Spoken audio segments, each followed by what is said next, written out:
nuevamente buenos días a todos.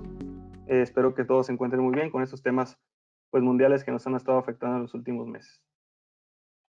Comenzamos por el tema de cuantificación e impacto de emisiones contaminantes a la atmósfera. Mi nombre es Armando Mendoza y pues, soy el gerente de la región noreste de Intertek Sustainability en Nuevo León, México. Primeramente, comencemos hablando de la industria en general y cómo ha cambiado a lo largo de los tiempos. Sabemos que inicialmente, hace muchos años que comenzó la revolución industrial, no se estaba tomando en cuenta el medio ambiente a partir de la revisión de procesos, etcétera. Entonces, no hace ya mucho tiempo, algunos 30 años o más, pues hubo una preocupación global más enfocada hacia el medio ambiente y comenzaron a existir ciertas convenciones marco internacionales, por ejemplo, esta que es el cambio climático, que se enfocaba en la estabilización de la concentración de gases de efecto invernadero, tratando de mitigar la, pues cualquier tipo de contaminación hacia toda bueno, que no subiera la contaminación global, ¿no? Posteriormente vienen también otros protocolos, como es el de Kioto, el cual se lanza en Japón en el 97, donde su objetivo es reducir las emisiones de gases de efecto invernadero. Entonces, de esta manera, antes de llegar a las regulaciones locales, primero hablamos de la preocupación mundial, y en la cual, bueno, se han estado enfocando mucho al cuidado del medio ambiente y cuestiones de contaminantes en la atmósfera. Existen acuerdos o tratados internacionales, por ejemplo, el Tratado de Libre Comercio de América del Norte, que a partir de julio de este año se va a llamar el Tratado de México, Estados Unidos y Canadá, en el cual también existen acuerdos ambientales que deben estar regulados. Por ejemplo, está el otro, el Pacto Andino, donde participan algunos países de Latinoamérica. Y dices, pues, ¿por qué estos acuerdos internacionales traen algunas secciones ambientales? Bueno, pues la idea es que la competencia sea eh, idéntica para todos, ¿no? Entonces, pues muchos de estos acuerdos también pues, limitan o delimitan las cuestiones ambientales, porque pues no es lo mismo que yo como empresario me voy a poner mi planta en un país que tiene una estructura más rigurosa ambiental, por ejemplo en Estados Unidos o en Canadá, a ponerla en algún otro país, y por eso precisamente tratan de igualar estas condiciones en todos los países. Entonces, estos acuerdos o tratados internacionales también nos han ayudado a prosperar en la cuestión del medio ambiente. Situándonos una vez después de las cuestiones mundiales y globales a la cuestión local, eh, nos podemos ir, por ejemplo, en el caso de México, que es donde su servidor tiene un poco más de experiencia, todo deriva de la Constitución de los Estados Unidos mexicanos. A partir de ahí se derivan ciertas leyes dependiendo de los artículos, y unas de ellas, y las más importantes, son la Ley General del Cambio Climático en México, y hay otra que es la Ley General del Equilibrio Ecológico y Protección al Ambiente. A su vez, de estas leyes derivan ciertos reglamentos, y de los reglamentos, para dar cumplimiento a los mismos, se establecen normas oficiales mexicanas en las cuales hay ciertos límites máximos permisibles donde la cuantificación de estas sustancias pues, no debe sobrepasar esos límites. Y a su vez, unas normas oficiales mexicanas que son los métodos de muestreo que son llevados a cabo, de muestreo y análisis, para poder cuantificar esas sustancias. Todo esto está enfocado a generar un reporte nacional de emisiones. Ese reporte se obtiene a través de una cédula de operación anual, la cual viene bueno, es un reporte que realizan las empresas, ya sean estatales o federales, que va hacia el gobierno, ¿no? Para que el gobierno pueda hacer su inventario nacional de emisiones. Y bueno, aquí es importante mencionar que normalmente se debe realizar con un laboratorio acreditado y aprobado, en el caso de México, como comento nuevo, para pues, poder garantizar legalmente que la cuantificación de estas sustancias sea realizado de la manera correcta.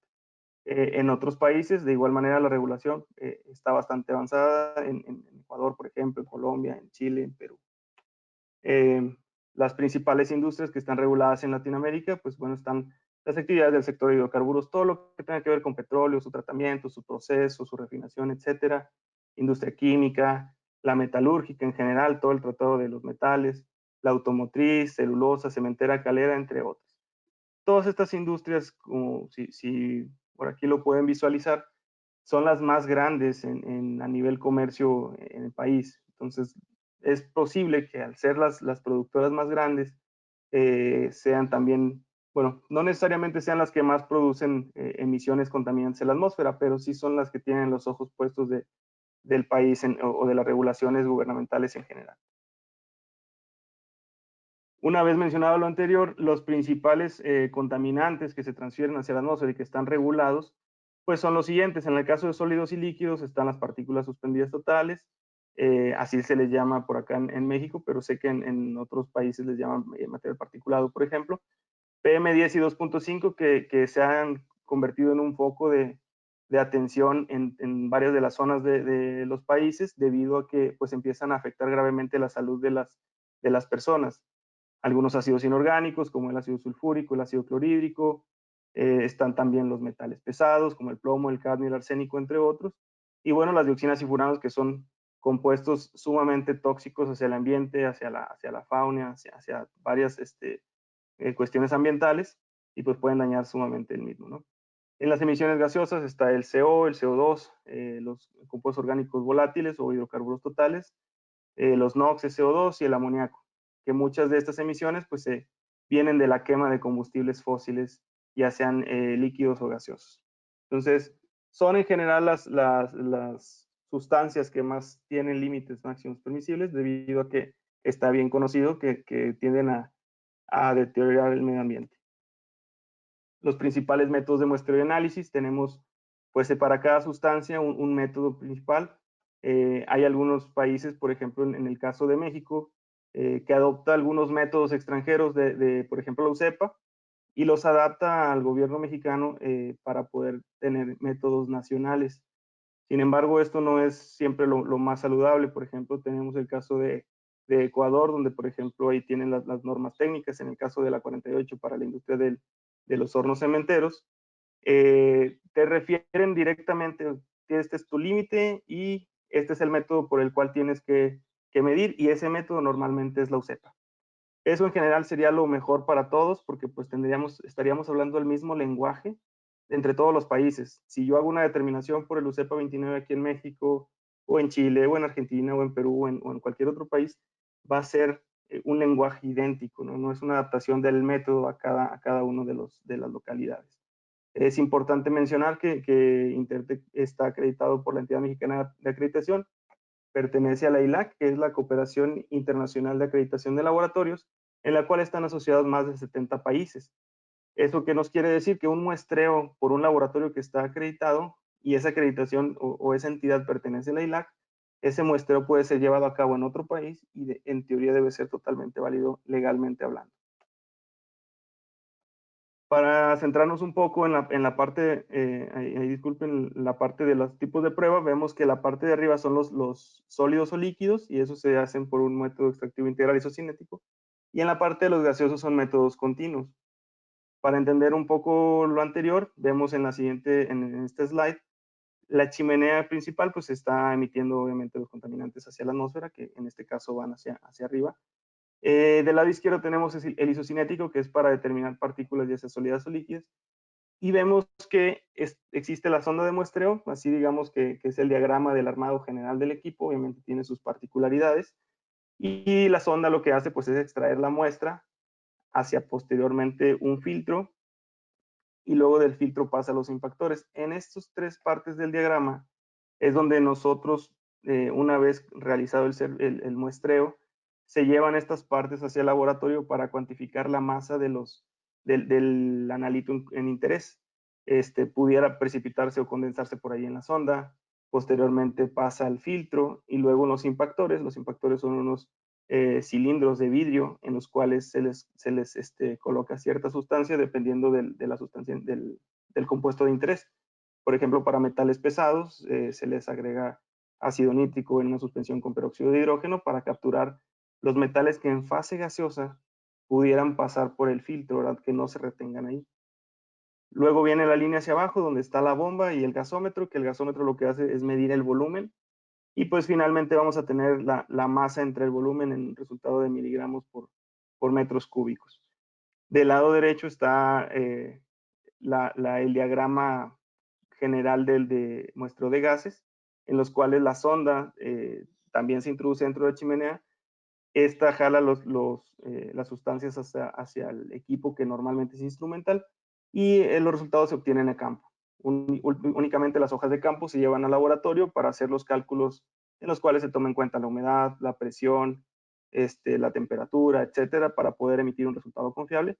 Y en general estos son los métodos de muestreo que se realizan para el tipo de contaminantes en cuestión.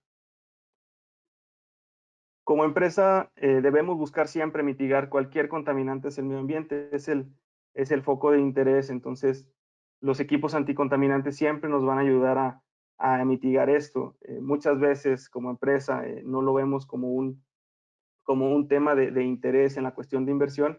Sin embargo, nuestro trabajo siempre es tratar de convencer pues, a los directores, a los, ahora sí que dueños del presupuesto, para poder implementar nuevas medidas de control de emisiones, como en el caso de las sólidas o líquidas, están los colectores de polvo, los precipitadores electrostáticos, separadores ciclónicos, y los lavadores de gases que además de precipitar partículas, también pueden llegar a neutralizar las sustancias. En el caso de emisiones gaseosas están los reactores catalíticos que hacen la transformación, por ejemplo, de NOx a nitrógeno. Como sabemos, el aire está compuesto de 79% nitrógeno, 21% oxígeno en general. Entonces, el nitrógeno pues, no es algo dañino. Los oxidadores térmicos para terminar de oxidar sustancias que no terminaron de hacer la combustión completa durante la reacción. Y también lavadores de gases que son utilizados para capturar estos, ¿no? Este debería ser nuestro principal argumento, ¿no? Que es la medida de control hacia el medio ambiente. Por último, el impacto mundial de todas estas cuantificaciones que, como vemos, van desde lo macro a lo local, tratando de que todos los países podamos inventariar nuestras emisiones para poder medir los efectos que ha tenido el cambio climático de acuerdo a cada país. Y bueno, pues existen ciertos acuerdos, por ejemplo, el Acuerdo de París, en el cual se menciona que se está buscando que la temperatura global no aumente más de 2 grados centígrados cada año, y pues obviamente eso es con el control de emisiones, ¿no? Está el Protocolo de Montreal, que su objetivo es la protección de la capa de ozono a través de la regulación de contaminantes.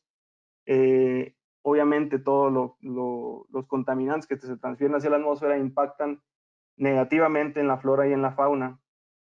Les pongo el ejemplo, no sé, una minera que tenga, por ejemplo, un horno de retorta en el cual se emiten por ahí gases, gases y metales pesados que pudieran por ahí existir durante el proceso.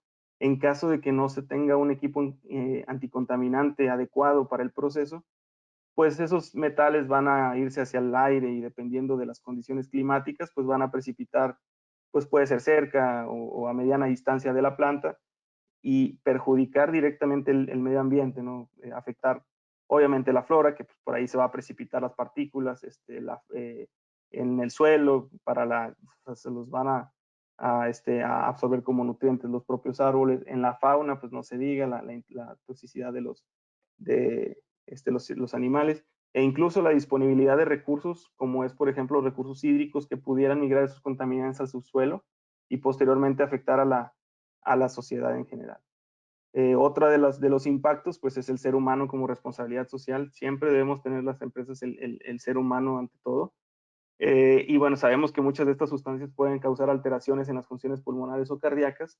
Incluso en algunas otras hay estudios que tratan de demostrar que hay una relación directa entre los procesos cognitivos de los niños y las emisiones de los automóviles o los vehículos en general. Pero bueno, hay muchos estudios que se han estado realizando, ¿no? Para poder cuantificar cuál es el impacto que ha tenido la sociedad o que puede llegar a tener si como empresa no logramos eh, capturar esos contaminantes. Una vez teniendo un equipo anticontaminante, yo agarro mis bolsas, mis colectores, y es más fácil disponerlos de manera sustentable, ¿no? De manera que no afectemos al medio ambiente en un confinamiento, en alguna otra forma que, no, que ayude a minimizar el impacto. Muchísimas gracias por su atención. Espero les haya gustado. Cualquier duda, pues los responderemos al final.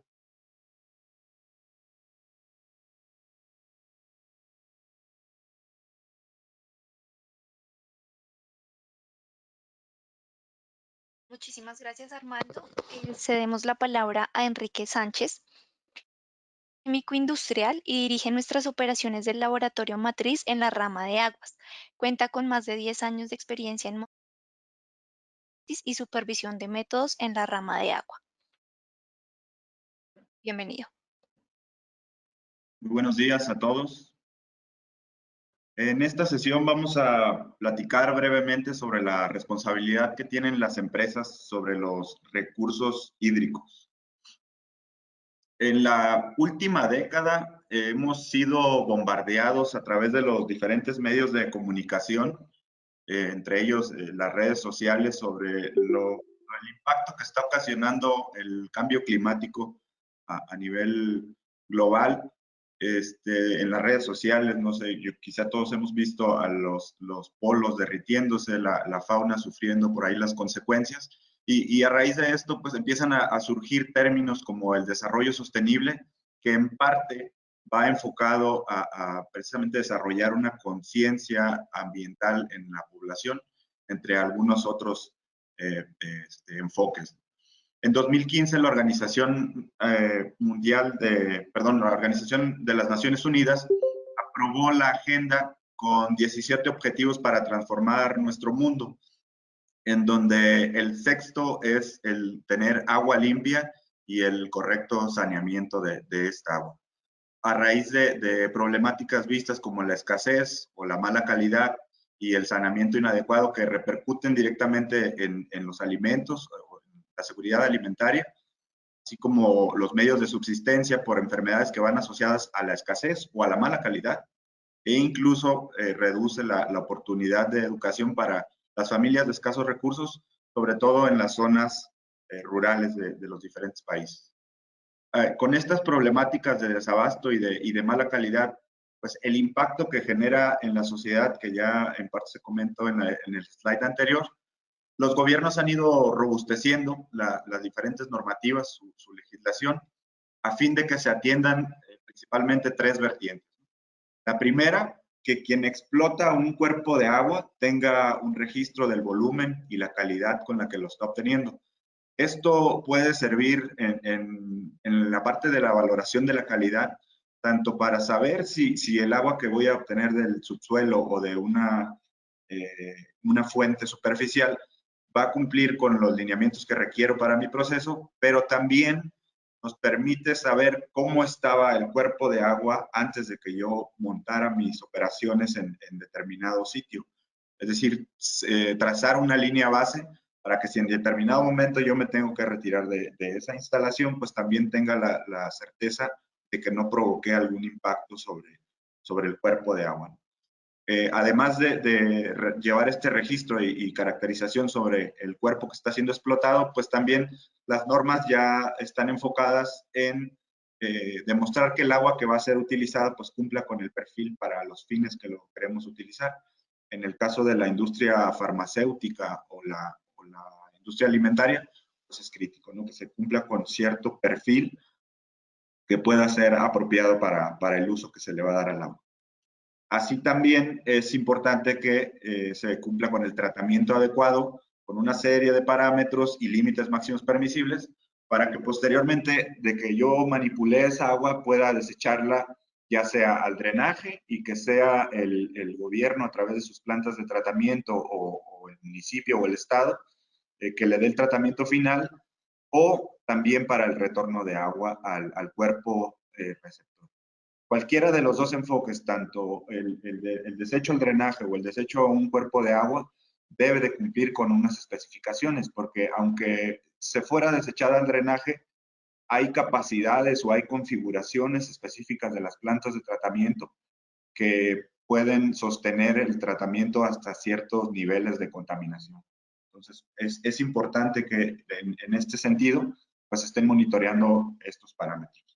¿Cómo se va a hacer este monitoreo? Pues a través de una caracterización y con un enfoque de sostenibilidad. Creo que es este último proceso el que debería tener mayor énfasis, el hacer la evaluación de los parámetros que son indicadores básicos para poder sanear de manera adecuada el agua que ya manipulamos dentro de algún proceso industrial. Y los parámetros a monitorear o analizar de manera típica por la normativa se establecen en estos 5 grupos. El grupo de biológicos, en donde entran parámetros como el caso de los coliformes totales, los coliformes fecales, la Escherichia coli, los enterococos, que permiten saber si el agua está impactada con algún microorganismo.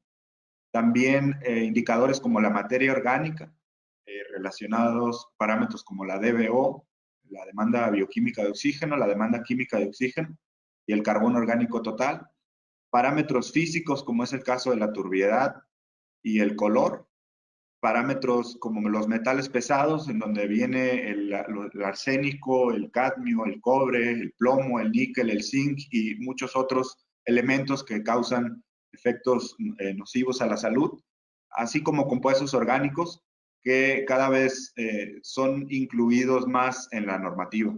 Hasta hace algunos años, los primeros 4 eran monitoreados de manera constante y los últimos no eran tan considerados porque no se había gestionado, no se había visto ya la necesidad, pero con el uso de tantas sustancias ya sintéticas, pues es importante incluirlo y ya el gobierno empieza a monitorear lo que son los compuestos orgánicos volátiles y los compuestos orgánicos semivolátiles, en donde en estos últimos ya también vienen monitoreados los plaguicidas clorados o herbicidas fenoxiclorados, entre otros compuestos que se sabe que ya desarrollan enfermedades al hígado, a los riñones, enfermedades como el cáncer, pues provocados por esta sustancia. Entonces, si no hacemos este monitoreo, esta caracterización de al menos estos parámetros, pues es difícil pensar que podemos mantener un proceso sostenible. Si no se mide, no se puede mejorar. Entonces, en la parte de caracterización, en el mercado ya existen una cantidad amplia de laboratorios que pueden desarrollar el análisis, pero son aquellos que son reconocidos por una autoridad competente, con un sistema de gestión de calidad, con trazabilidad hacia patrones nacionales o internacionales, que pueden romper el conflicto de interés y ofrecer resultados legalmente defendibles.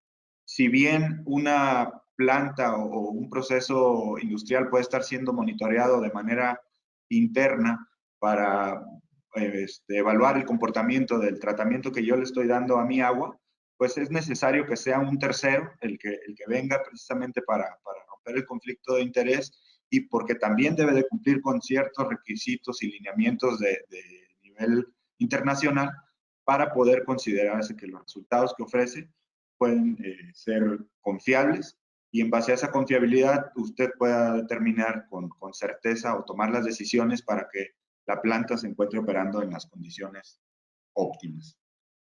Entonces, hasta aquí lo que hemos visto ha sido el enfoque de caracterizar el agua para cumplimiento de la normativa que los gobiernos han ido haciendo cada vez más estricta con el énfasis de cuidado del medio ambiente.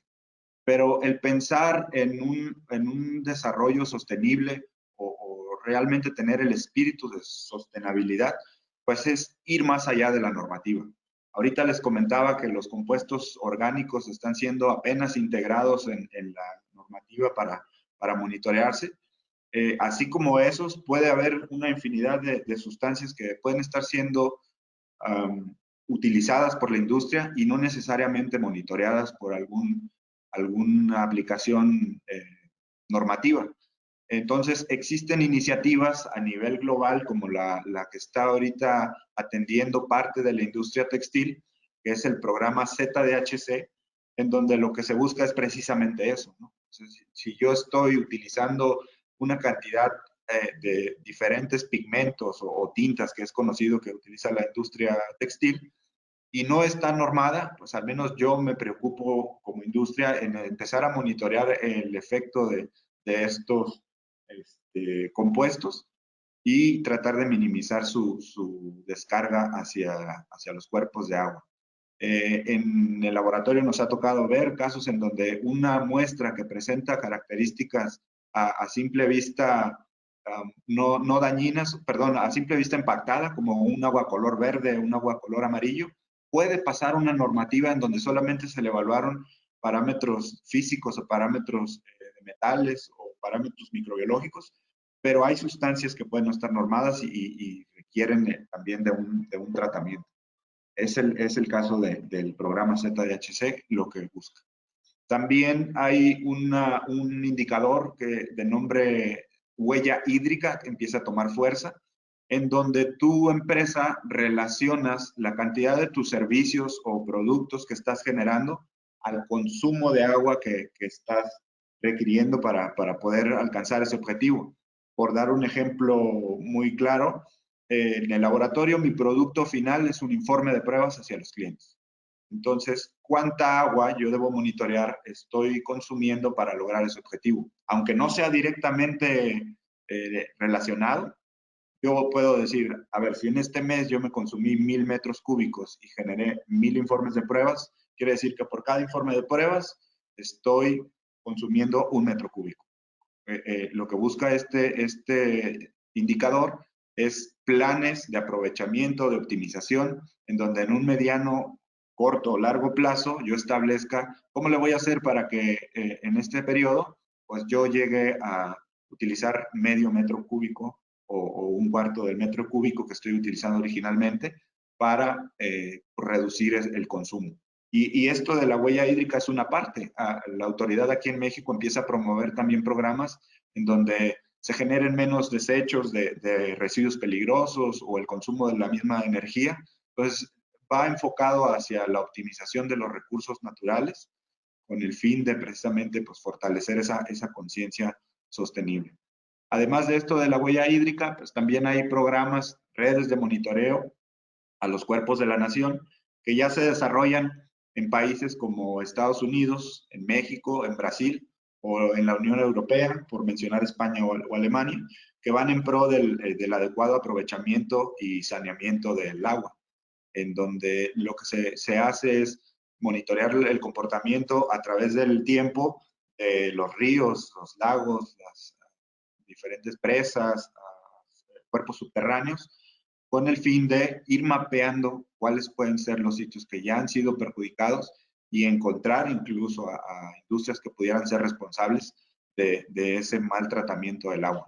Nos ha tocado ver también en ciertos sectores como un agua que sabemos que debe estar a un pH neutro de 7, pues si lo monitoreas tú cercano a estas industrias, pues de repente te encuentras con pHs de 3, pHs de 4, lo que pues es un indicativo evidente de que hay un mal tratamiento y alguien está desechando sin sanear correctamente el agua. Entonces, estos programas lo que buscan es precisamente caracterizarlo, tener una visión de cuál es el estatus de los cuerpos de agua de la nación, pero también poder mapear e incluso aplicar las sanciones que se requieran para que se pueda revertir de alguna forma el impacto que se haya ocasionado.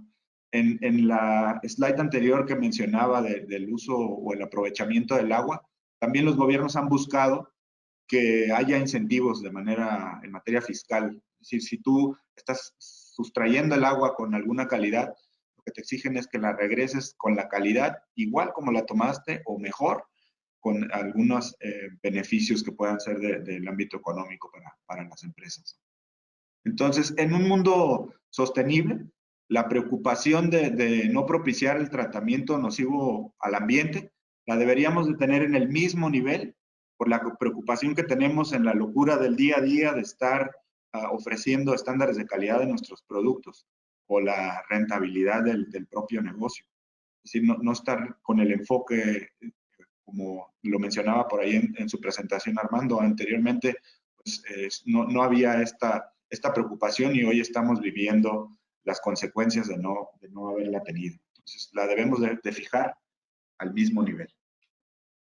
Finalmente, el lanzamiento del programa PROTEC, que es una iniciativa de Intertech, a través de la etapa de verificación, no solo permite hacer la evaluación de conformidad de las normas que le apliquen a tus procesos o las especificaciones con las que debe de cumplir el agua, sino que también persigue de manera integral procesos más eficientes y amigables con el medio ambiente. Ya lo decía yo, no es solamente el pensar en el aprovechamiento correcto del agua, sino de todos los recursos, lo que es el consumo eléctrico, la generación de residuos, así como procesos pues, que sean mucho más eficientes. Pues con el cumplimiento integral de todos estos puntos que acabo de mencionar, pues se puede dar la tranquilidad a los empleados, a nuestros inversionistas, a nuestros clientes, colaboradores, proveedores, así como otros grupos de interés que se están asociando con una organización que es sostenible. Pues sería todo de mi parte y cualquier duda o comentario pues lo recibimos al final para resolver. Muchísimas gracias, Enrique. Continuando con nuestra presentación, John López es ingeniero pesquero con más de 15 años de experiencia. Es jefe de inspección del programa de control de las actividades pesqueras acuícolas en Intertec Perú. Tiene una maestría en gestión pública y amplios conocimientos en legislación pesquera y sistemas de gestión. Es ente FOSFA. John, bienvenido. Buenos días con todos. Bueno, hoy día continuando con estas pequeñas presentaciones, llevando a la industria a un mundo sostenible, vamos a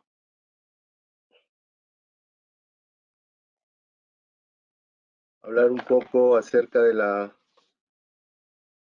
cómo garantizar la sostenibilidad del recurso pesquero, ¿no? Actualmente, nuestros mares y océanos son ecosistemas muy complejos, digámoslo así, con una importante variedad de seres vivos que lo habitan, ¿no?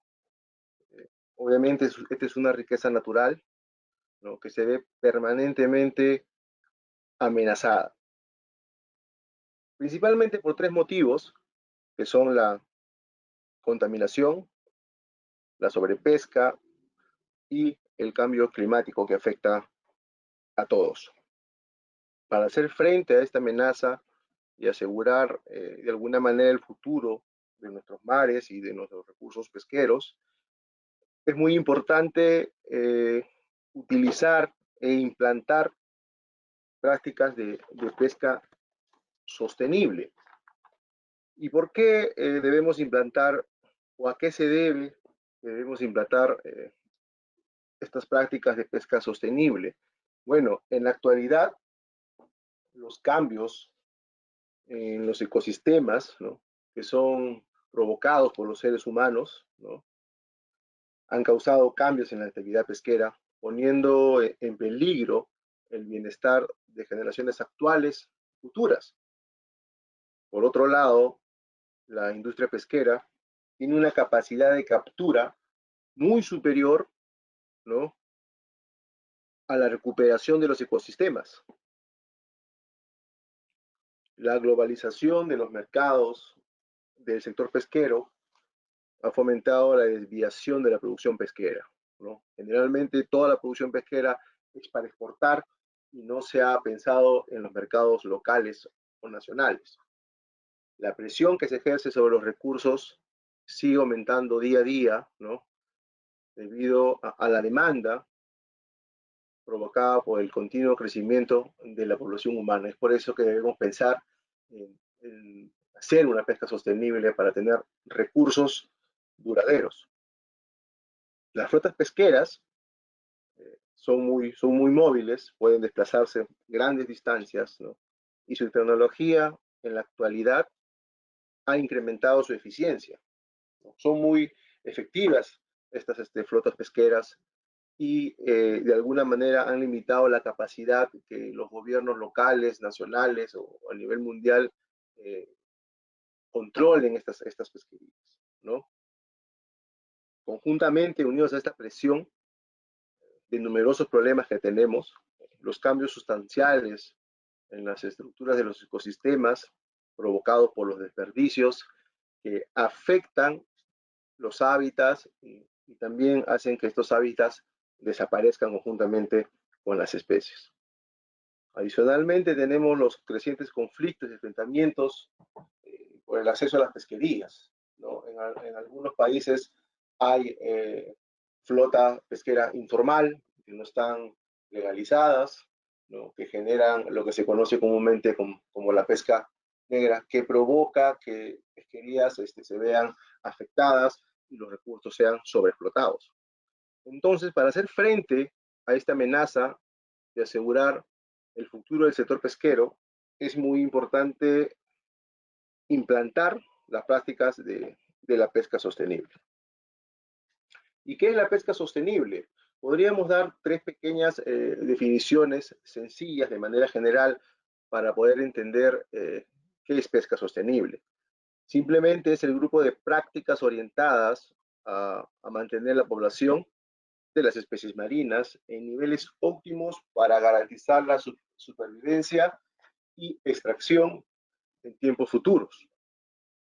Obviamente también es respetar el entorno natural, utilizando técnicas de pesca, evitando un impacto negativo, ¿no? Los artes o aparejos de pesca deben ser selectivos y no deben dañar a otras especies cuando sean utilizadas para la captura de especies definidas.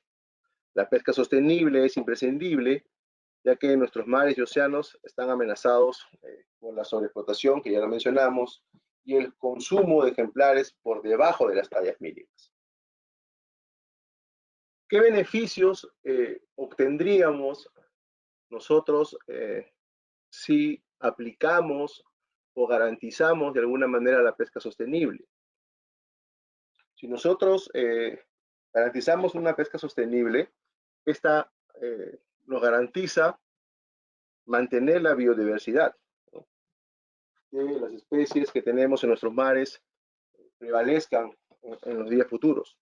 Una pesquería sostenible ayuda a proteger a especies y hábitats sensibles, ¿no? Esto nos ayudaría a constatar que la actividad no produce un impacto negativo sobre las especies pesqueras, donde debería realizarse un intenso seguimiento de todas las poblaciones del ecosistema, protegiendo específicamente las zonas de reproducción que son muy importantes.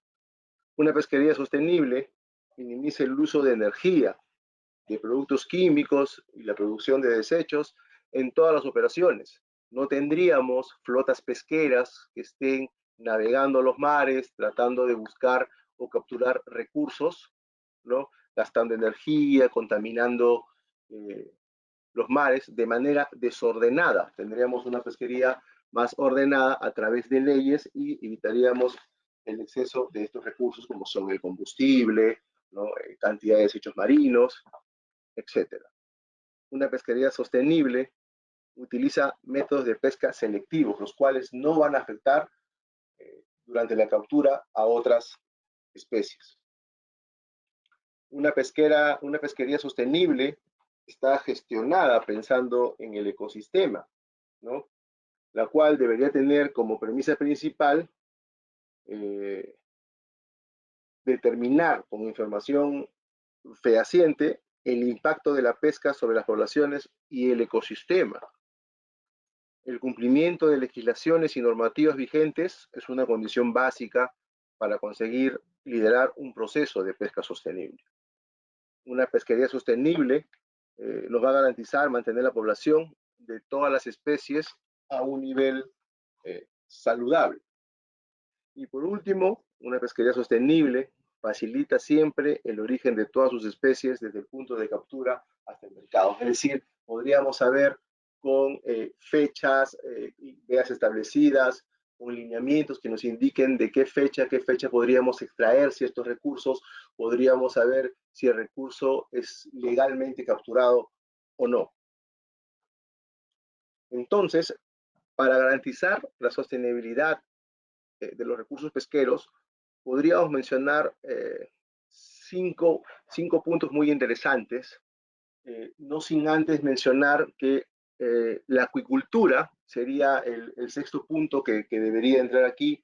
No lo estoy mencionando porque pienso que la acuicultura está dentro del primer punto, y el primer punto es investigación científica y comprensión de los ecosistemas. Si nosotros tenemos y desarrollamos una buena investigación científica, podríamos determinar las tallas mínimas para la extracción de cada especie o recurso.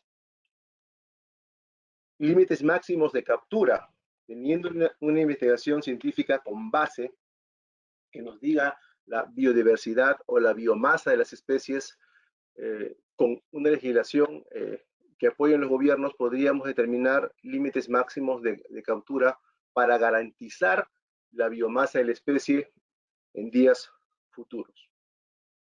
Todo esto debe estar apoyado con un ordenamiento pesquero, ¿no? Donde se impongan restricciones espaciales y temporales, Esto entendámoslos de restricciones espaciales y temporales como las famosas vedas, ¿no? Y una veda debe establecerse de acuerdo a cada especie, ¿no? Teniendo en cuenta su estado de reproducción.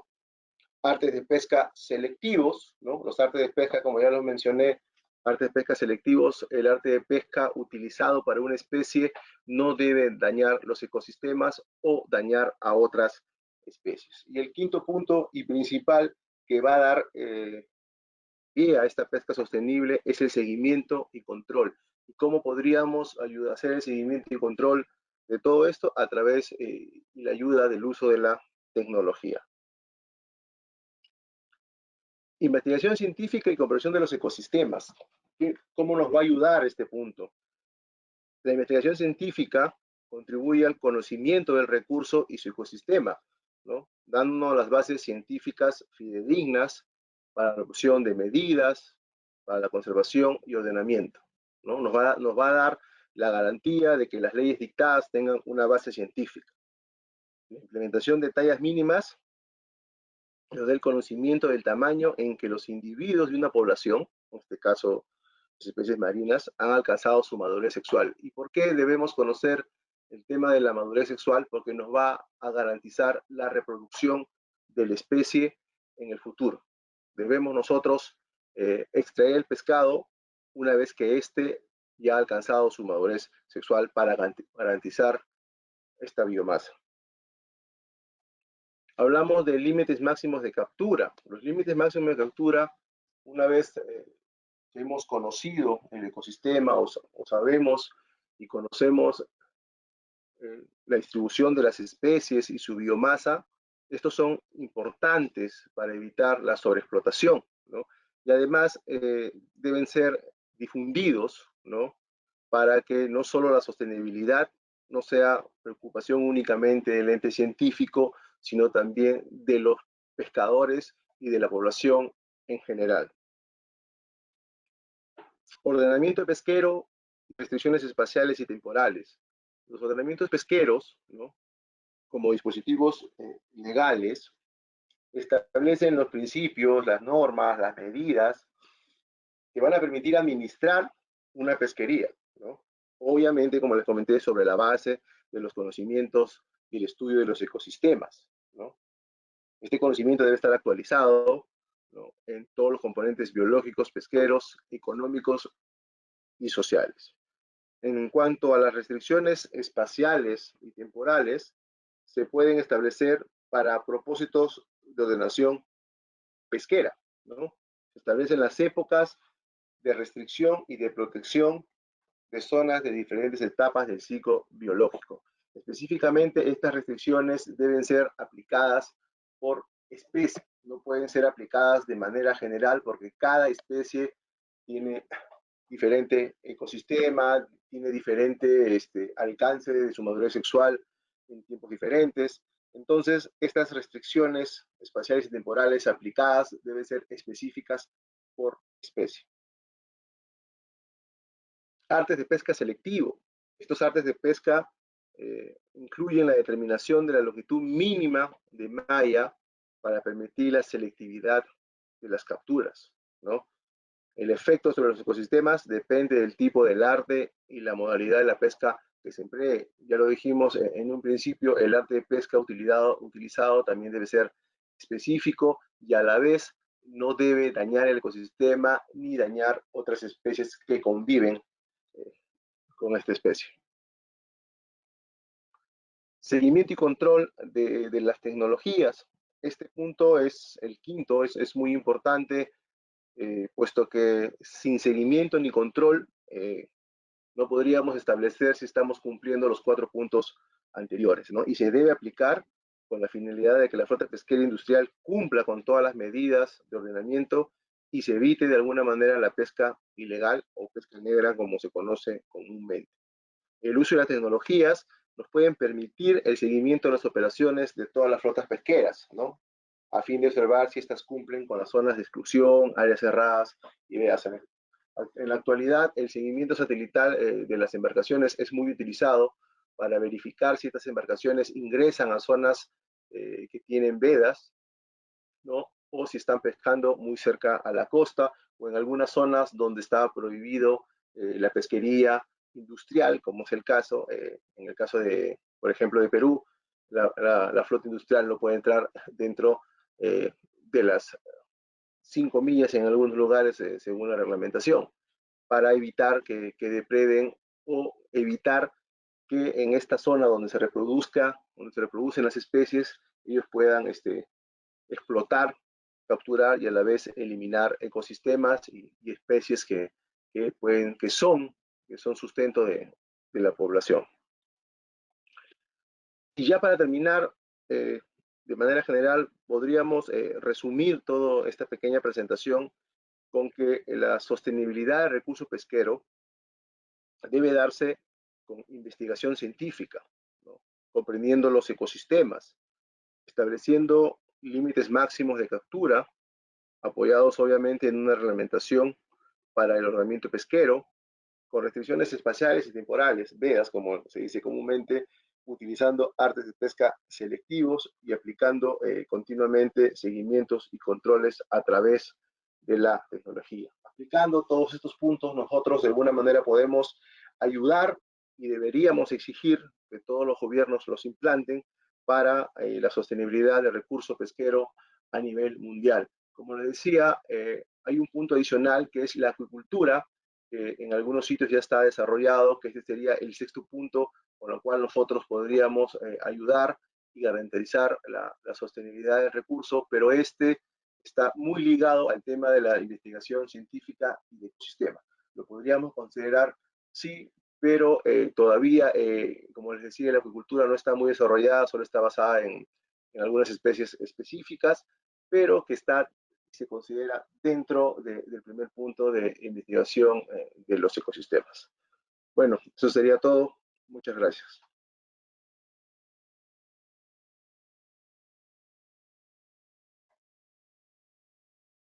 Muchísimas gracias, John. Damos la palabra a Iván Bolaños.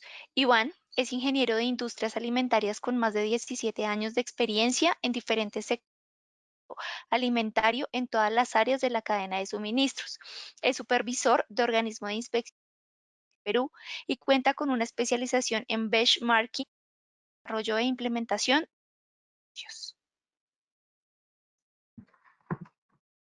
¿Qué tal? Buenos días con todos.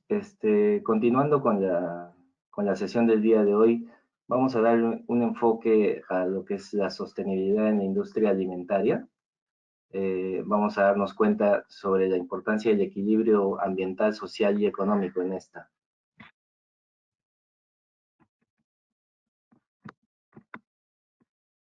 Vamos a revisar unos conceptos básicos, los objetivos que tiene la sostenibilidad, los tipos de sostenibilidad en la cual nos basamos. Y para hacerlo dinámico, vamos a ver unos ejemplos de éxito y algo sobre el futuro. El cambio climático, la deforestación, el tema medioambiental en general, preocupa mucho a las personas, a los gobiernos actualmente. Y es por eso que a raíz de este tema se han venido desarrollando muchas actividades y han aparecido un par de conceptos muy utilizados como lo son la sustentabilidad y la sostenibilidad. Pero realmente, si bien es cierto, son muy parecidos, hay una pequeña diferencia que termina siendo sustancial.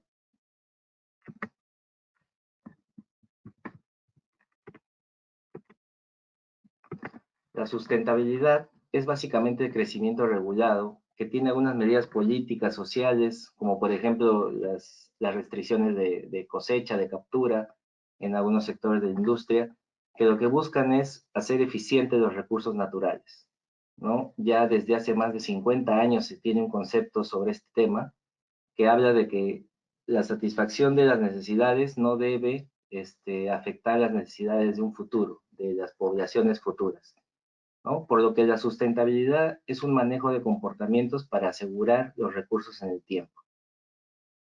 En cambio, la sostenibilidad ya es un tipo de desarrollo que se puede mantener por sí mismo, ¿no? Sin que se afecten todos los recursos del planeta, ¿no? Generalmente no precisa una intervención humana y puede sostenerse de manera autónoma. En conclusión, la sostenibilidad es un manejo más integral de todos los recursos, porque se consideran aspectos ambientales, sociales y los económicos, ¿no? Como les dije, son casi imperceptibles las diferencias entre ambos conceptos, pero uno se enfoca más en la intervención humana, mientras que la otra está ligada a un tema de autosuficiencia.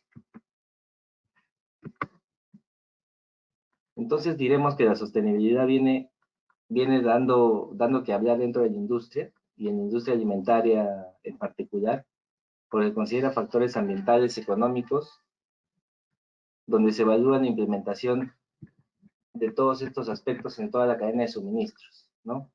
La sostenibilidad se aplica en toda la cadena de la industria alimentaria, en la parte de prácticas agrícolas, en el procesamiento en sí, la distribución, la gestión de residuos, el envasado, los análisis de los ciclos de vida, la seguridad y salud alimentaria, el conocimiento que debe tener el consumidor, la demanda del mercado, el etiquetado que debe ser ambiental actualmente, ¿no? La venta de los productos en el sector minorista y mayorista, entre otros. Entonces, el objetivo de la sostenibilidad es básicamente impulsar las actividades que permitan una sinergia entre los aspectos económicos, sociales y ambientales, ¿no? Que son las tres dimensiones de este concepto, ¿no? Conjugar estos tres aspectos y estas tres situaciones en la industria alimentaria aseguran el éxito en cuanto a sostenibilidad se refiere. Entonces, los tipos de sostenibilidad ya vimos que son tres, ¿no? Basados en el aspecto ambiental, que viene a ser la compatibilidad de una actividad industrial y el respeto por los recursos naturales. El ámbito social, que es básicamente el trabajo que se realiza a nivel social, tanto dentro como fuera de una organización, porque se fortalecen relaciones sociales, se establecen compromisos que perduran en el tiempo, tanto con la comunidad como con sus trabajadores, ¿no? Y bueno, la sostenibilidad económica, que una vez que es sostenible ambientalmente y socialmente, también es económicamente rentable. Como les dije, vamos a tocar algunos ejemplos de éxito, porque quizás la industria alimentaria sea una de las industrias más variadas de todas las que existen, ¿no? Porque se pueden tener procesos muy pequeños como procesos muy complejos. Empresas muy pequeñas como grandes monstruos de la industria. Entonces, vamos a ver básicamente qué es lo que han hecho estas empresas para identificarse con lo que es el desarrollo sostenible y hacerlo viable. Una empresa de té hace unos años decidió que iba a comprar el 100% del té de manera sostenible. ¿Y a través de qué medios? Trabajar con sus proveedores para una certificación Rainforest, impulsar comunidades y empresas a reducir los impactos ambientales y así aumentar sus beneficios sociales y económicos. De esta manera buscan proteger el agua, la tierra y el bienestar de la gente, tanto de sus consumidores como de sus proveedores. En el campo de los condimentos, una de las empresas más famosas del mundo decidió comprar directamente a los agricultores y así evitar intermediarios para tener un precio más justo, ¿no? Exigir el tema de los envases biodegradables, proteger a la selva a través del uso de cartón reciclado al 100% en sus producciones, y así reducir un impacto ambiental y la huella de carbono en su transporte usado en la distribución. En el sector cervecero, hay industrias que se han propuesto que para el 2030 van a tener 0 huellas de carbono. De esa manera están garantizando la sostenibilidad de su negocio, y lo están haciendo a través de utilizar energías renovables en todos sus procesos de fabricación. Y algo importante en ese sector, cortar residuos hídricos que ahorran más del 20% del uso del agua. Y adicionalmente, ellos a nivel social ven el tema de cero irresponsabilidad al beber y cero accidentes, que abarca todo lo que es el tema social. Ahora, en el sector ovoproductos, el control integral, tanto de las enfermedades como la población de los animales, en este caso de las gallinas, ponedoras de huevos, permite reducir emisiones de gases de efecto invernadero. Se reduce el consumo de agua y se eleva la calidad de vida de los trabajadores y de sus familias. Hay un trabajo, como les digo, tanto ambiental como social, ¿no? Y obviamente todos repercuten económicamente en estas empresas, ¿no? Las han hecho mucho más rentables en el tiempo. Ahora les presento unos ejemplos generales de algunas acciones y lo que logran en la industria, ¿no? Certificaciones orgánicas en vegetales, por ejemplo, logran la reducción del uso de pesticidas y productos químicos. De esa manera protegen al medio ambiente y al consumidor. La tecnología de riego por goteo para frutas y verduras.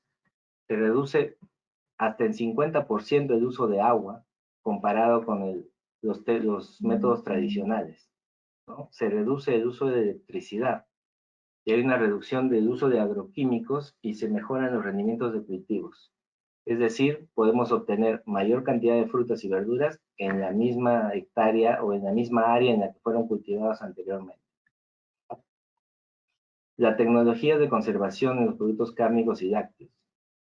Este nuevo sistema de conservación permite reducir sustancialmente el uso de productos químicos y también reduce el uso de envases, ¿no?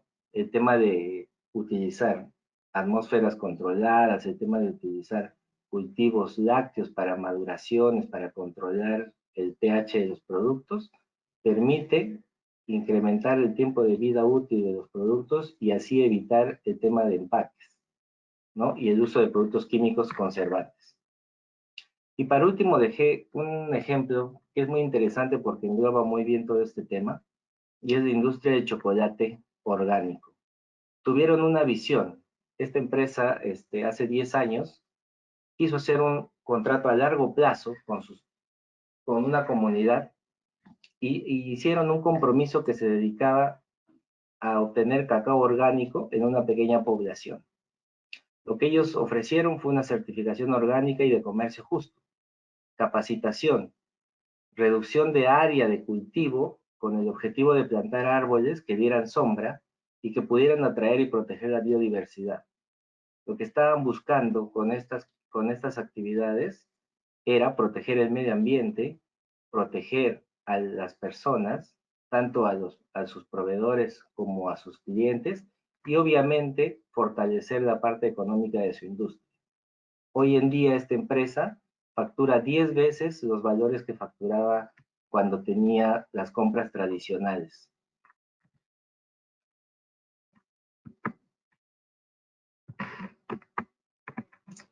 Entonces, en conclusión, estas empresas, como entre otras, en una encuesta realizada el año 2018, se vio que tenían muchos cambios sustanciales, ¿no? Y beneficios obtenidos a través de estos cambios que habían generado en sus industrias. Y esto fue el aumento de retención de los colaboradores, o sea, sus trabajadores se identificaban con ellos y permanecían al lado de la empresa, un aumento de eficiencia de un 13%, sus rendimientos crecieron bastante, la reducción de riesgos en la cadena de suministro, bajaron la cantidad de accidentes dentro de sus colaboradores y obviamente mayor capacidad para satisfacer los requisitos de los consumidores. Tenían herramientas nuevas para poder fortalecer sus canales de ventas y llegar mejor a los clientes. Ahora, grandes y pequeñas compañías vienen intentando hacer todo lo posible para ofrecer productos que tengan un desarrollo sostenible. Sin embargo, no es factible para todas el poder mitigar el impacto ambiental en el planeta, ¿no? Algunos lo han hecho como prioridad el tema de la sostenibilidad, pero hay otras que no lo pueden lograr aún, ya sea por temas gubernamentales o económicos, ¿no? Sin embargo, en la industria alimentaria hay una llave que puede revertir esta situación y ayudar al tema de la sostenibilidad, y son los sistemas de gestión. Los sistemas de gestión que se ven ahora en el mundo, ¿no? Hay grandes protocolos, como los protocolos GFCI, que engloban a la gran mayoría de industrias a nivel mundial y son reconocidos internacionalmente, que ya tienen este tipo de criterios dentro de sus protocolos para poder evaluar en las industrias. Pero también hay protocolos específicos de gestión, dirigidos al tema medioambiental, al tema del agua, que ayudan a que las industrias se alineen con estos criterios y puedan fortalecer sus procesos. pero también los protocolos propios de las grandes compañías que están en el mundo, que tienen un criterio de sostenibilidad y que lo difunden en todos sus locales a nivel mundial y lo empiezan a exigir en cascada a todos sus proveedores. También están los protocolos de gobierno, que poco a poco vienen incentivando el tema de medio ambiente y también el social, ¿no? El tema de trato justo a los trabajadores y todo eso. Y también los protocolos de cada sector productivo, ¿no? Los productores de uva, los productores de vino, los productores de panadería, de panificación, todos ellos también tienen algunos protocolos propios que ya empiezan a tener visos de sostenibilidad en ellos. Entonces, es momento de englobar toda esta información para empezar como sociedad, como industria alimentaria, a aplicar estos criterios y hacer una industria sostenible, ¿no? Y bueno, tengan en cuenta que siendo individuos con criterios de sostenibilidad, vamos a hacer sociedades con criterios de sostenibilidad y vamos a tener una vida con criterios de sostenibilidad. Cualquier duda o consulta, al final la vemos con todos ustedes. Muchas gracias.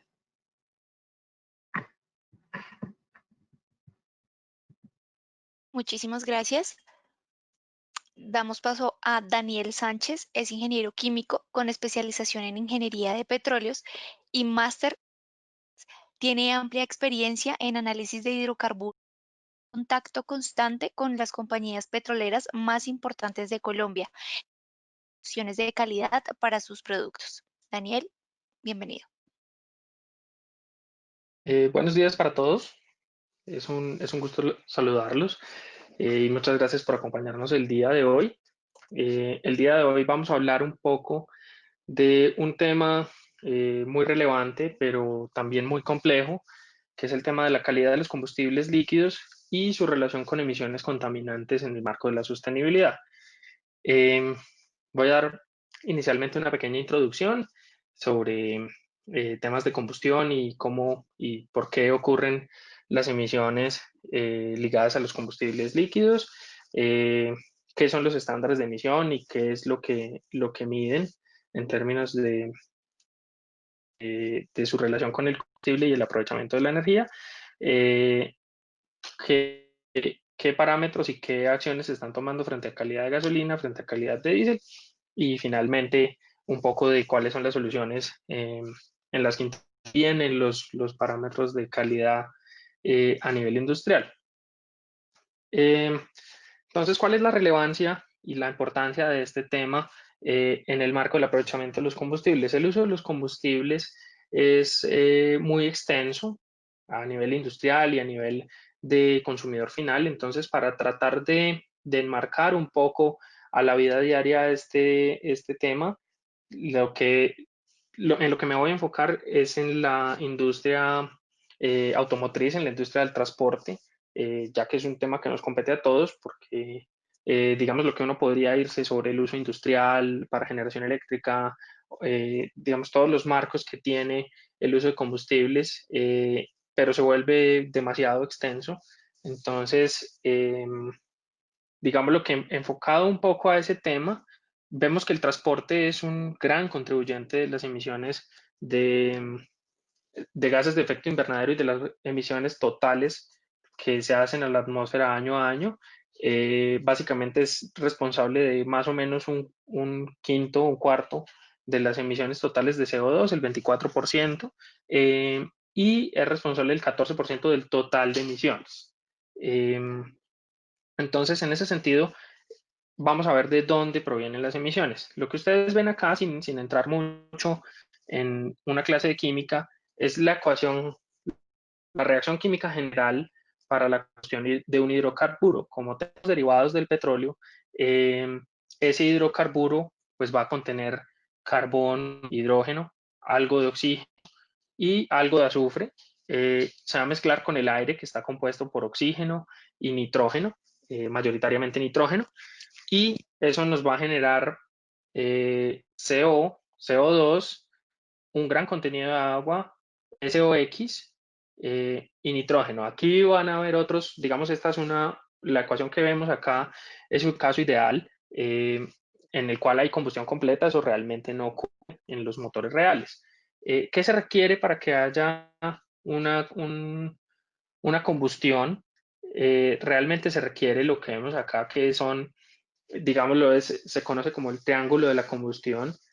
Se requieren 3 factores principalmente: la presencia de un agente oxidante, que en nuestro caso va a ser el oxígeno, una energía de activación, que en el caso de los motores de combustión interna de gasolina va a ser la chispa, en el caso de los diésel va a ser la compresión del combustible, y un combustible.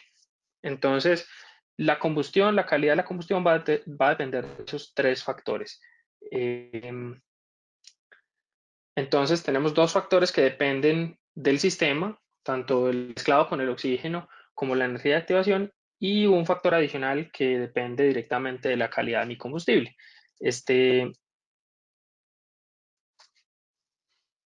Ya de temas de control de emisiones y de cuantificación de emisiones, es importante notar que cada país históricamente ha definido sus criterios de manera global, su regulación, tanto de la calidad de combustibles como de las emisiones a tener en cuenta. En general, los gases de escape que estamos monitoreando son CO2, monóxido, los NOx, material particulado, los vapores orgánicos o hidrocarburos totales menos el metano, y por el efecto del metano como gas de efecto invernadero, y los SOx. Vemos que las emisiones de CO2 pues, a nivel global están o manteniéndose iguales o aumentando. Entonces se hace muy relevante hacer ese tipo de controles para poder mitigar este impacto. ¿Cómo se manejan los estándares de emisiones? Los estándares de emisiones han venido evolucionando a lo largo del tiempo, incorporando nuevos parámetros para los diferentes combustibles. Les pongo como ejemplo la evolución de la norma Euro, de Euro 1 a Euro 6, que es la que está actualmente vigente. Lo que vemos acá es que ha habido unos avances importantes en incorporar nuevas mediciones y en hacer más exigentes los parámetros. Y vemos que han tratado de igualar un poco la gasolina con el diésel. Este tipo de regulación toma como consideración las emisiones en gramo por kilómetro recorrido. Entonces, como ya vamos a ver más adelante, el diésel tiene un poco más de densidad energética. Eso quiere decir va a tener un mayor rendimiento en kilómetros por litro. Por lo tanto, las emisiones de diésel son un poco más,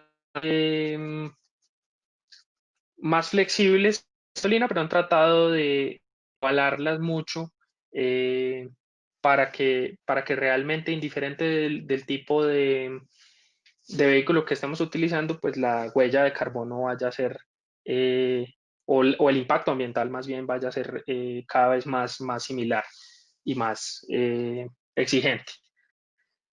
¿Qué tipo de parámetros y de acciones se han venido tomando frente a los diferentes combustibles para mejorar su impacto ambiental?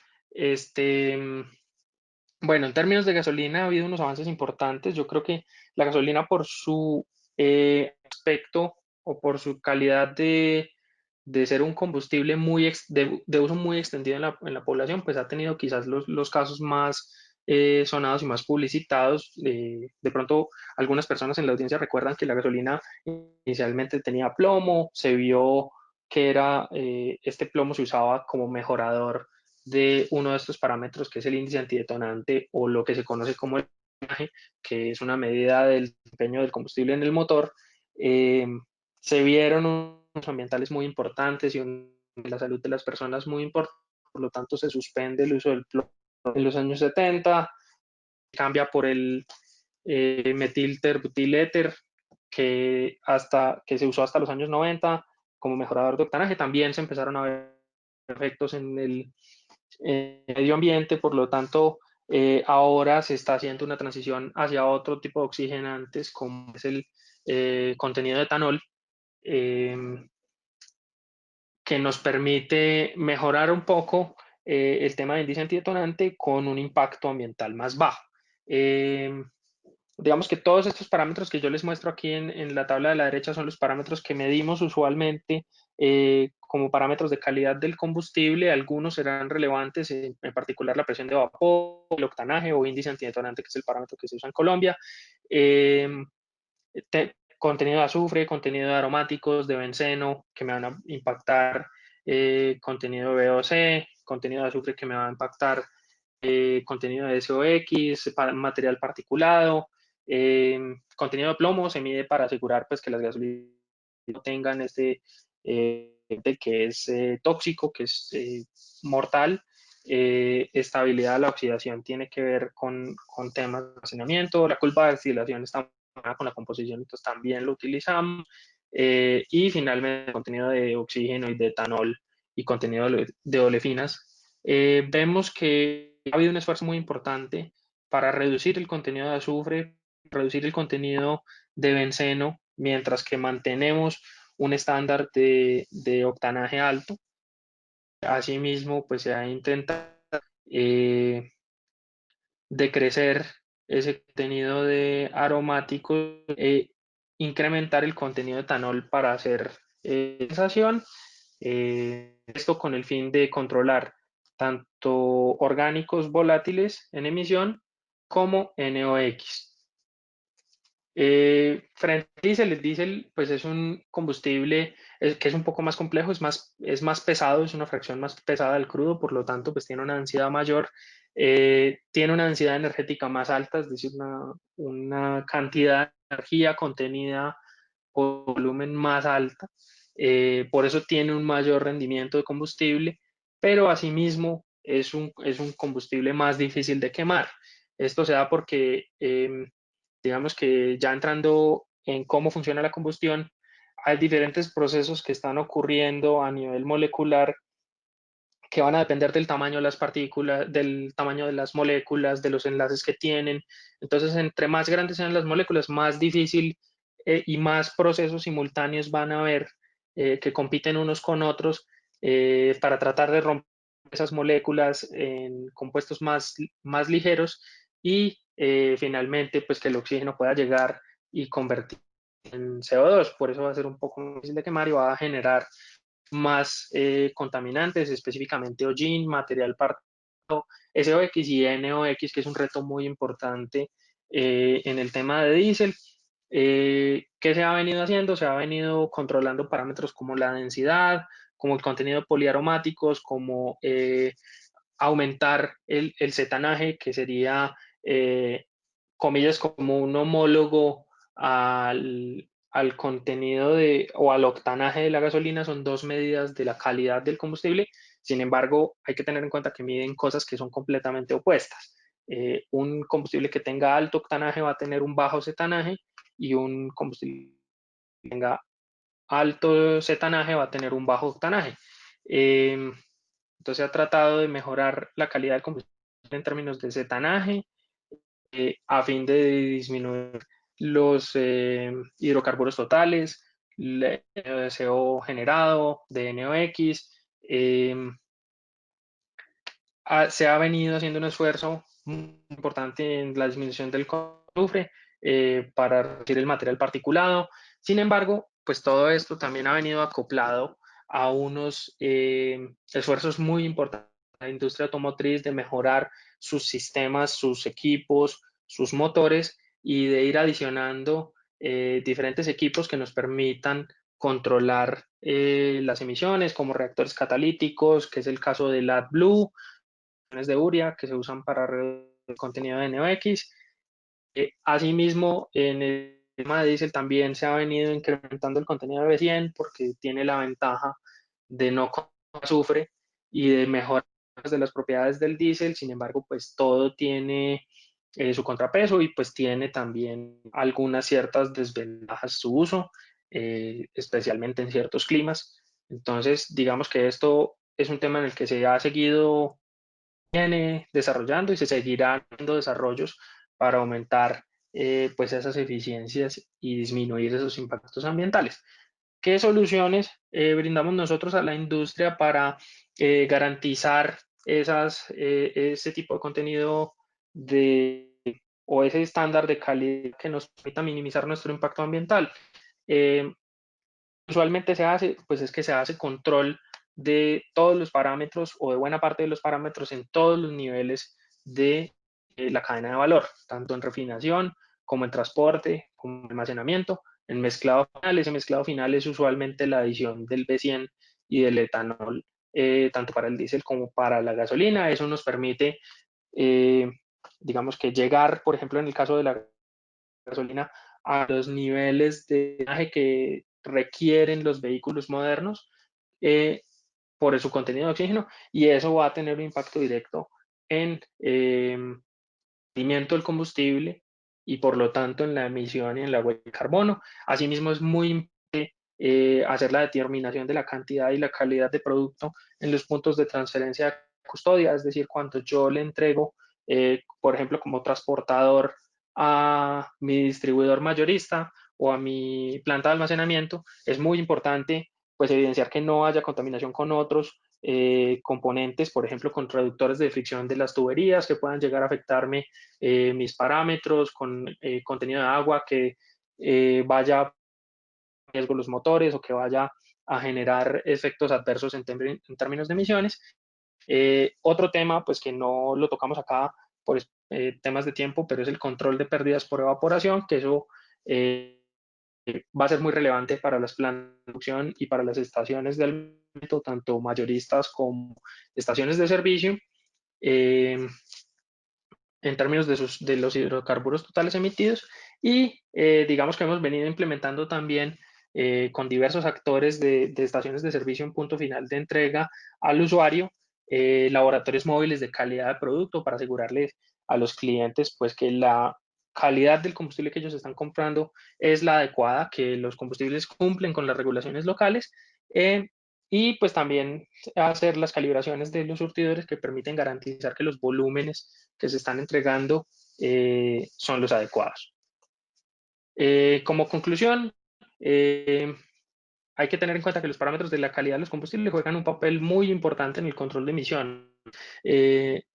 Un combustible que cumpla con los parámetros, pues será un combustible que va a tener una huella ambiental mucho mayor porque no está cumpliendo con las regulaciones de producción que se requieren. La calidad de los combustibles va de la mano con las mejoras de la ingeniería. Un combustible que, por ejemplo, no cumpla con los parámetros de azufre va a afectar el rendimiento de los convertidores catalíticos y va a aumentar las emisiones de NOx, por ejemplo. El control de emisiones es más estricto y eso obliga a la calidad más exigente todos los días en los productos. Y finalmente, pues ese aseguramiento de la calidad le permite a los gobiernos y a las empresas controlar sus emisiones y tener una visión clara de tal. Les agradezco por su tiempo y quedo, por supuesto, muy atento a sus preguntas para darles respuesta. Entiendo que es un tema complejo, entonces, pues por supuesto que nos pueden contactar. Bueno, y para finalizar, recibimos a Rudy Semrau. Tiene más de 20 años de experiencia en la industria textil, es director regional para Softlines Latinoamérica y tiene un profundo conocimiento en pruebas, inspecciones, auditorías y certificación. Es ingeniero químico y MBA. Adelante, Rudy. Muy buenos días, gracias a todos y la verdad, ¿no? Excelentes exposiciones de nuestros colegas en los diferentes países.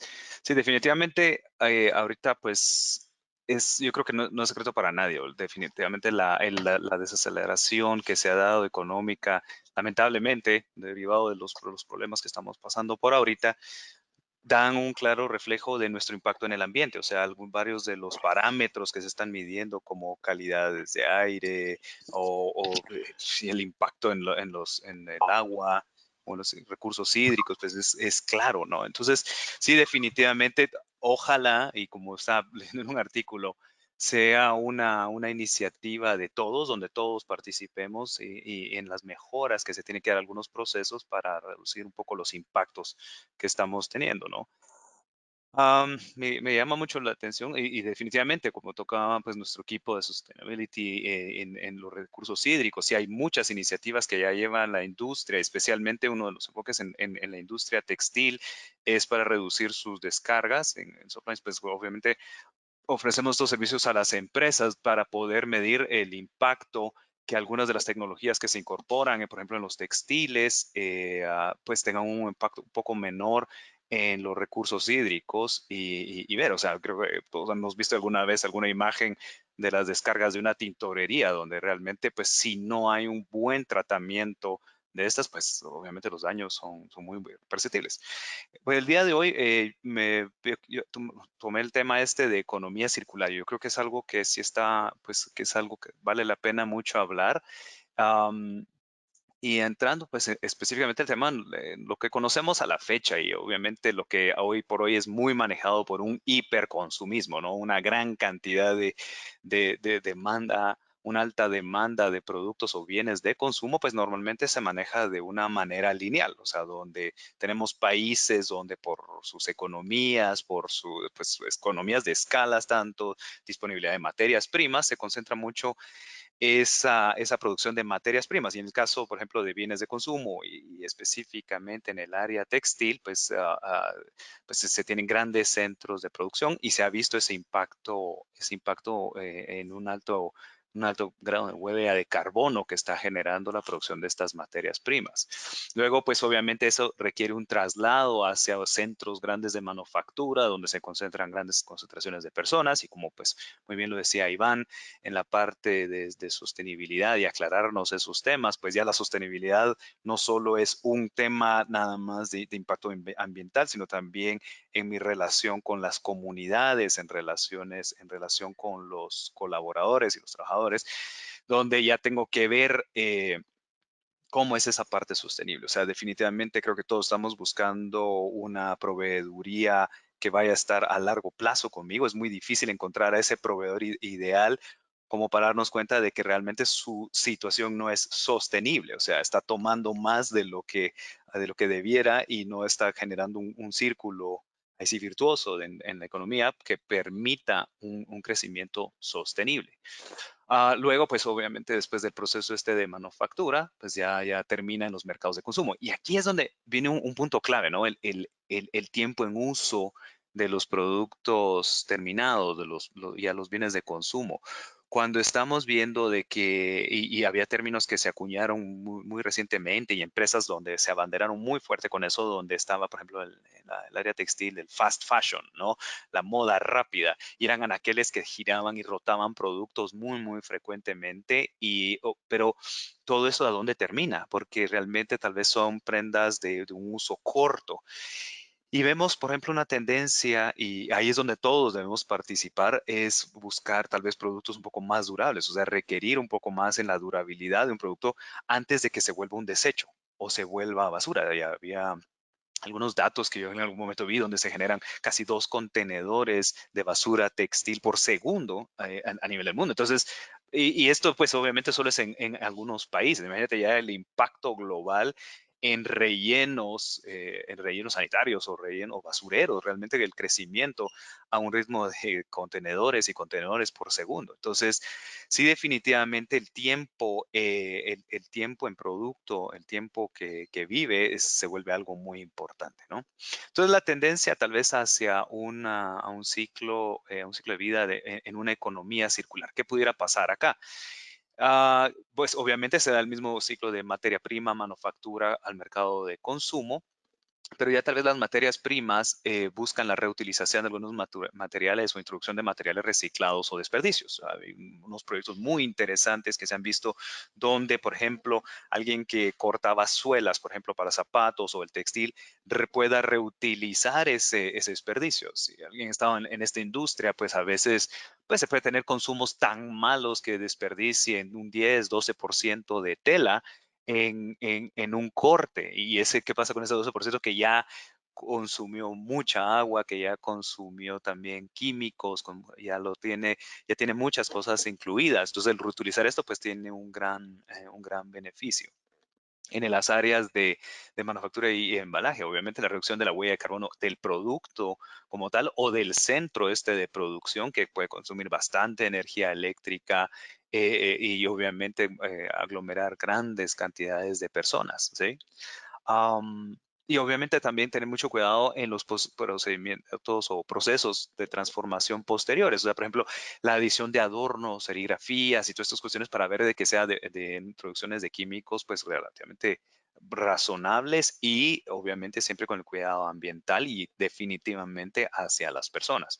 Y en el mercado de consumo, ya en estas economías circulares, pues ya el uso rápido, el uso de uso corto, ya se está viendo de otra manera y ojalá pues obviamente los grandes consumidores o los hiperconsumidores pues vayan reenfocando un poco más sus energías hacia pues darse a la tarea también de apoyar esos esfuerzos de recolectar los productos terminados en vez de tirarlos simplemente a la basura o participar en algunas otras iniciativas, como hemos estado viendo en el área de bienes de consumo, como lo que es un sharing economy o economías compartidas o de reuso, donde, por ejemplo, una prenda potencialmente que es muy durable, muy bien construida, potencialmente pudiera ser devuelta a la tienda como un tipo alquiler de prendas y ser limpiada, ser remendada y otra vez puesta a disposición de nuevos consumidores. Entonces, sí puede tal vez coexistir un fast fashion, un tiempo de uso corto de la persona, pero no del producto como tal. Y luego, si logramos, por ejemplo, evitar que esto se vaya a la basura y se pueda hacer una transformación de esos materiales del producto, por ejemplo, lo hemos visto en grandes cantidades, por ejemplo, de t-shirts que se recolectan, se vuelve a moler, se vuelve a tratar la fibra, volverlo a hilar y otra vez reintroducirlo. Entonces, eso nos da un excelente círculo de una economía circular. Entonces, sí, definitivamente hay una tendencia. Hay algunos retos, obviamente, que la industria está viendo en cuanto pues, a los costos de mover los materiales, dónde está realmente el centro de reciclaje versus dónde se genera la basura, entre comillas, ¿no?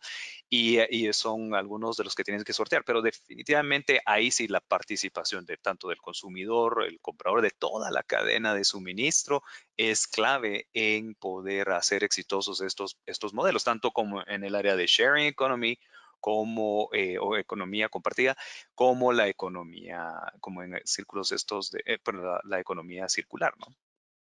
Entonces, ¿qué sí es muy importante? Y solo voy a nombrar algunos de los 6 puntos que son bastante obvios en esto. Definitivamente tenemos que ver el impacto derivado de la producción de fibras o materias primas. Sí, digamos, tomando solo el algodón, y es una de las fibras favoritas de todos nosotros, ¿no? El algodón, pues en su producción requiere una gran cantidad de agua, grandes extensiones de tierra. Definitivamente la producción, por ejemplo, de fibras sintéticas van a tener descargas porque usan ciertos catalizadores que en algunos casos pues terminan tanto en el producto o en las descargas. Entonces tenemos que tener mucho cuidado con esto y en esta preferencia de fabricar nuevas fibras o generar nuevas materias primas. La introducción responsable de sustancias químicas al proceso. Ahora hay una gran macro tendencia a evaluar los inputs versus los outputs de nada más de las empresas, de lo que ingresa en los químicos, ya tener sistemas de gestión que la fábrica dice, bueno, te voy a comprar estos productos químicos que necesito para mi proceso, sí, solo sí, no incluyen estas sustancias que sabemos que pueden causar daño a los consumidores o al ambiente. Entonces, definitivamente ZDHC, que bien mencionaba uno de nuestros colegas, ha hecho grandes esfuerzos con esto. Aparte, hay muchos otros estándares que tratan de migrar a esto, controlar los ingresos versus solo controlar las salidas. Cuando hacemos mediciones en las salidas, pues ya es relativamente tarde, ya es algo que de alguna forma salió ese químico peligroso, tanto o en el producto o en la descarga, pero controlar los inputs es una fuerte iniciativa. Alargar la vida de los productos para reducir la huella de estos. O sea, el hecho de que pueda estar más tiempo en uso una prenda y no se va a la basura ya es un impacto inmediato, ¿no?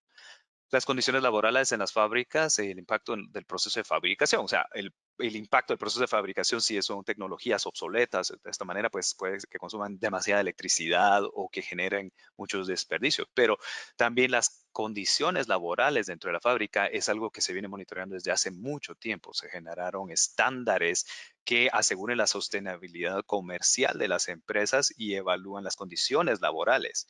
Y ya voy a hablar en un minuto, pues por ejemplo, dentro de nuestra nueva realidad, otro de los factores que muy probablemente ya está migrando o está a punto de migrar hacia estos estándares con los cuales aquellos grandes compradores evalúan a su cadena de suministro. Las oportunidades de reutilización de materiales o los desperdicios, esto es algo que se debe de explorar. Podemos ver, bueno, tuve un 12% de desperdicio, pero ¿qué pudiera hacer yo con ese 12%? ¿Cómo pudiera reutilizarlo y tal vez volverlo a reintegrar dentro de mis productos o generar un nuevo producto? Y por último, uno de los temas que es muy importante, lo ha visto tal vez nuestro equipo de pesca y cuestiones así, que es lo terrible que está haciendo la aparición de microplásticos que se desprenden de los cuidados de los textiles. Entonces, por ejemplo, si nosotros tenemos una prenda que se lava frecuentemente y todos han visto esta pelusa que se genera y se queda atrapada en las secadoras o en los filtros de la lavadora, pero mucho de ello se va a todos los recursos hídricos, a terminar en el mar, las grandes islas de plásticos que se puedan ver también flotando, que van generando estos microplásticos y terminan dentro de la vida marina, o sea, dentro de los organismos de la vida marina y potencialmente los vamos a ir a consumir nosotros. Entonces, sí, definitivamente en Softlines, por ejemplo, como línea de negocio, estamos apoyando a los fabricantes o diseñadores a evaluar por ejemplo, cuántos microplásticos están generando su producto y cuantificar realmente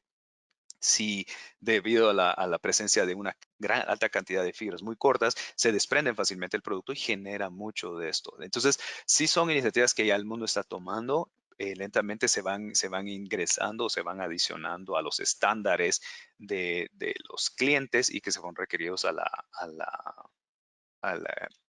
proceso de fabricación, ¿no? Y demandados hacia los fabricantes. Y entonces, tocando por último ya dentro de las iniciativas, ¿no? Definitivamente ya lo mencionaban también previamente en una presentación. Protec es una de las iniciativas que genera Intertek para poder evaluar los procesos, las personas, los sistemas operativos, las instalaciones, materiales, porque parte de esta nueva realidad también es cómo yo puedo tener sistemas de control fuertes y evaluarlos correctamente, ver estos sistemas de gestión para, por ejemplo, en este caso, es evitar los contagios, ¿sí? Y definitivamente, ¿qué es lo que necesito tomar como medidas efectivas dentro de la empresa que me ayuden a tener ese crecimiento sostenible y evitar esas interrupciones de negocio que obviamente van totalmente en contra de la sostenibilidad de las empresas? Esto es pues lo que les quería presentar por mi lado. Aquí dejo un correo para el envío de preguntas y creo que ahora ya pasamos a la sesión de preguntas y respuestas.